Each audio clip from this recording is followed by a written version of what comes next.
Okay,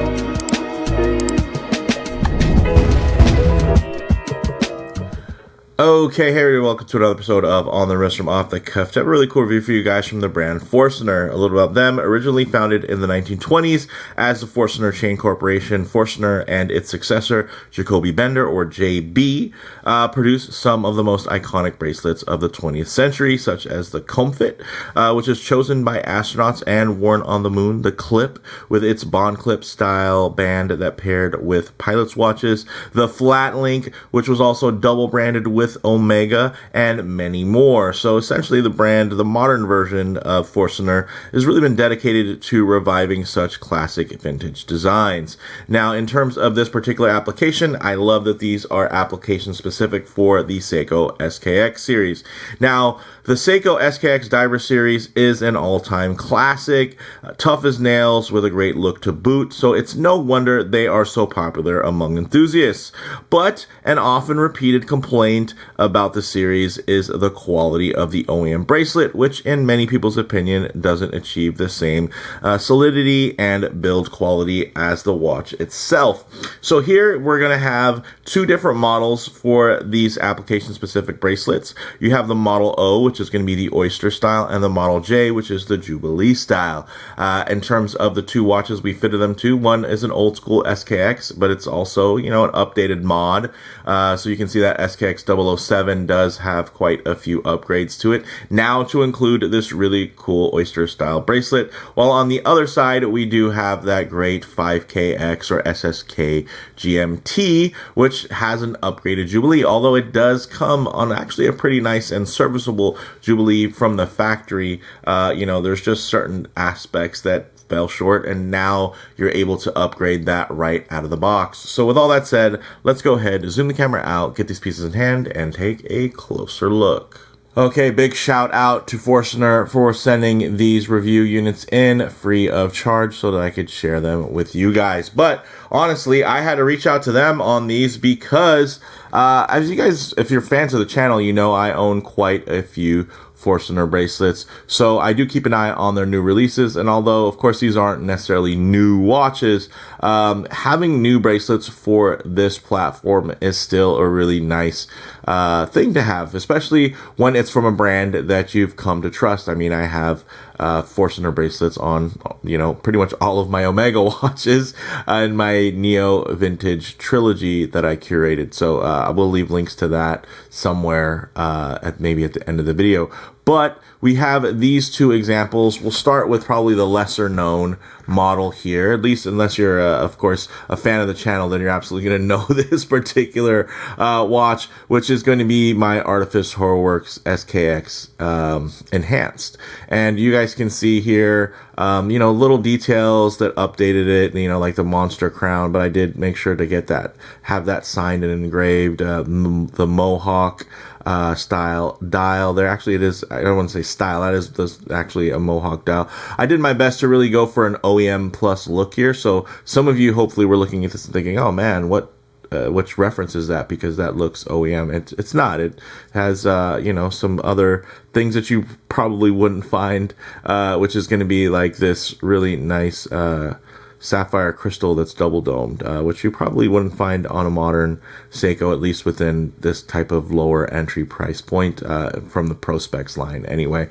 But the Seiko has thankfully started to get into things like ceramics, so some of this stuff I think has paired really well. But one thing I do want to mention in terms of compatibility, the spring bars that come with this, if you're going to be putting this on a traditional SKX 007 or 009, you are going to need the fatter tipped spring bars. You're going to need the thinner spring bars that are going to be, you know, about I believe 1.7 millimeters thick, but you're going to need that 1 millimeter or to 1.1 millimeter thick tip if you want them to sit securely. So I did have to swap out the spring bars. I couldn't use the spring bars that were supplied to connect it to this SKX 007. Now for this 5KX though, it works perfectly because of course this isn't part of the Pro Specs line, so it uses the smaller tips on the on the actual spring bars, so that all works. But let's actually get into this Oyster, and really quickly, guys, let's actually even talk about the pricing here. So this Model O comes in at $175, which is a little bit more expensive, about $10 more expensive than the Model J. And although, you know, it's only a 3-link, you're thinking, why is that? You know, why should that cost more? Well, because it has an extra trick up its sleeve. It actually has, check this out. Look at that. Yes. Spring-loaded clip there, which is great. This spring-loaded link actually is going to add a great amount of comfortability there to the wear, so it can stretch out as you flex your wrist, which I think is really, really cool. So that is really why it costs a little bit more, even though it's fully satin, you know, and you're thinking, oh, well, it's if anything, it's easier to make, it should be cheaper. Well, it's more expensive because of that right there, and I think that actually makes sense. So very, very nice. And you know, of course, that traditional Oyster style 3-link there with a really nice aggressive taper. Both of these have a great taper that go from 22 millimeters down to 16 millimeters. Now getting to the Jubilee style, this is really, really beautiful. Now one of the upgrades of, you know, over the OEM is going to be, of course, as you can see here, guys, it's going to be screw links. So that screw pin construction makes a very nice difference in terms of everything feeling solid. And of course, you're going to have that fully milled push button clasp, milled folding section, and the milled clasp section itself. And then of course, a lot of manual micro adjust there. So very nice, very beautiful flow here in terms of everything. And of course, this is a larger watch, you know, the SKX line, and you can see that the clasp doesn't overpower that, not with length and not with thickness, which I think is really, really nice and very smart of them to do. So yeah, I think these are great. And you know, there's not too much to say about it. You know, a Jubilee style bracelet or an Oyster style bracelet. These are two of some of the most, you know, popular configurations. And then even in terms of aftermarket bracelet options for the SKX line, there are other people that make these styles, but I will say again, it's about the brand Forstner. And the nice thing is, instead of it being kind of just a generic aftermarket bracelet manufacturer, they actually do have their own historical provenance, you know, in terms of their historical significance horologically, you know, with different designs. So I think that's nice. And of course, you know, as these watches become more and more collectible and mainstream, it's nice to have something that, again, is going to be just adding a little bit more, and not just, hey, being a really cool model, right? In terms of having a great product, in terms of a great bracelet, but also having a brand to go behind that. And I mean, that's why a lot of people do enjoy Seiko, for the brand itself, not just for a couple of individual products, right? So I think that's really what affects longevity ultimately. And yeah, in this case, what we can do next is actually get these on wrist and see how they wear. Okay, guys, as you can see on my 7.5-inch wrist, this wears absolutely beautifully. You know, you dig it. I mean, there's this, we have seen these designs before. Hopefully I'm adding a little freshness if you haven't been too acquainted with this particular SKX mod. But, you know, these are great stylings. I mean, even from the OEM side, we know what this looks like, but also we know that the ones, in terms of the way that they feel, it is nice to have a bit of an upgrade. Of course, if I keep my wrist actually too close to the lens here, you're going to get a good bit of perspective distortion. It's going to make the watch cases feel much larger than they actually are. So what I like to do is keep my wrist nice and low, and then just tighten up the frame so you guys can get you know, still a detailed look, but just add a bit of a truer aspect ratio as to how these may lay on your own wrist. Check that out. Look at that beautiful profile, that dramatic taper.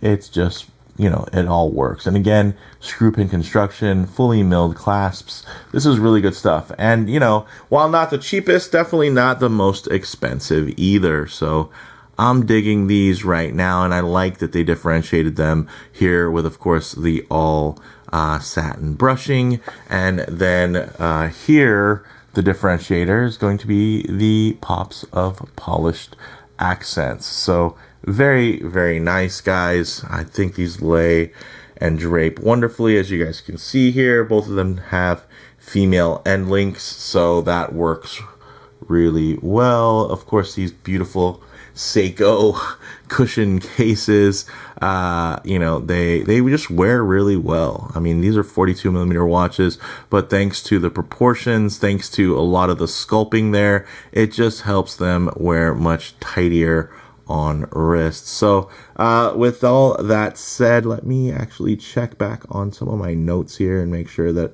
I've mentioned everything in terms of the details. So you do get 6 positions of manual micro adjustment on these clasps. And the nice thing is here, this is meant to fit a wide range of wrists, anywhere from 6 to 8 inches, which is also nice. And these do include quite a bit inside the packaging. So you're going to get a screwdriver and a pair of end links, and then of course spring bars. And again, if you want to use the provided spring bars here, you're probably going to want to get some aftermarket ones that are going to be having the fatter tips there, because these do have the larger holes. But if you have a Seiko 5, it doesn't have to be the GMT, but you have the modern Seiko 5, SKX range, then you'll be able to use the ones that just come in the package, which is great. They absolutely do work. They work well. And I think, you're going to just, it'll be pretty flawless from that perspective. But, one thing to note, especially when you do have various small nuances in terms of these watches and models across, different eras, with production spanning, well over 20 years. So just some of those things to note, guys. So for me, guys, bottom line, these bracelets really offer 2 great versatile options for both the classic SKX divers as well as the new modern 5KX models, including, of course, these SSK GMTs. So we'll get these off the wrist here.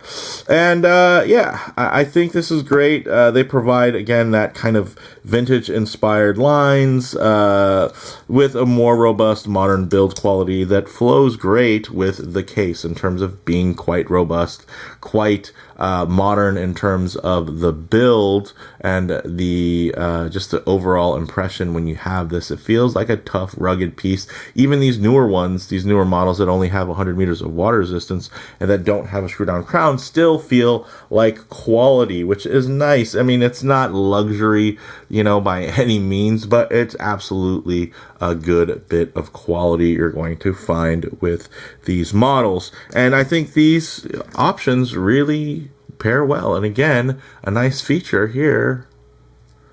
That's a modern feature that you won't find really on many options that are out there. So I think that's really, really neat that is going to be available. Again, you flex your wrist, boom, you get a little stretch there. I don't know. I just really enjoy that a whole lot, probably even more than I should. So, again, the main difference here is, yes, these are designs that have existed. They've existed in, the aftermarket as well as the OEM. But at the end of the day, what sets this release apart is, most aftermarket steel bracelet manufacturers rarely have any brand history. Again, they're just more product based. So it is nice to see a more premium brand like Forstner, who are historically associated with the likes of Omega, as an example, finally catering to the Seiko community directly. And of course, they've had a lot of cool straight end link options, some of which that I've reviewed on this channel, that I've paired really well with Seikos in the past. But this is like made for Seiko. So I don't know. I think that's just really cool, especially considering the level of compatibility and customizability that's associated with the SKX line, whether it be the, the more neo vintage or getting into the modern references. So with all that said, let me know what you guys all think down in the comments below. If you like the video, please do a like. And if you haven't already, please subscribe for more content just like this.